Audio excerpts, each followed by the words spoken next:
Central Georgia. I heard you say, you're having a battle with Veteran Affairs. What was that battle for? Was it for, his health benefits, or what was going on? He was on some pain medication. He was on, I couldn't tell you what and all he was on, but it was just a battle with the medications, the doctors, and I watched him cry because he couldn't get the help he needed. They were moving him around from place to place. He'd get settled into one spot and then be moving to the next spot. Then they'd have to start all over again with everything.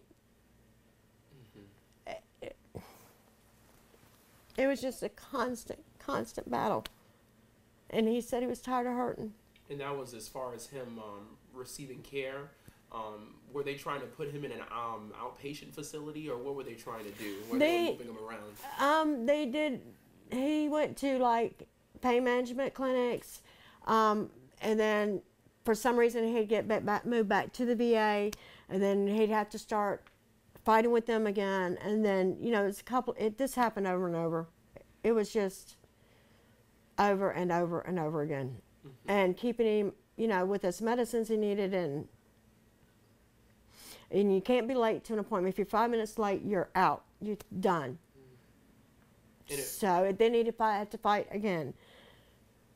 And eventually he started talking about, Mom, I don't have the fight in me anymore.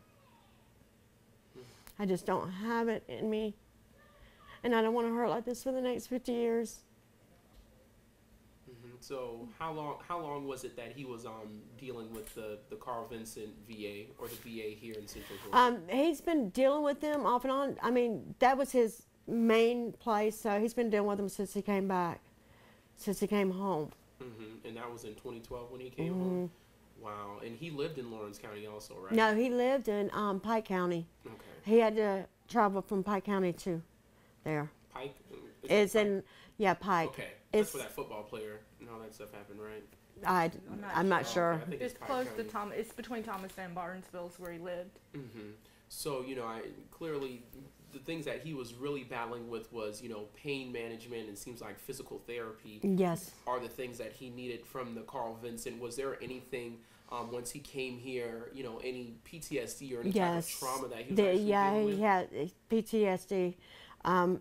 He said they finally started getting him to see, got him in to see a counselor, but he didn't go into that a lot with me.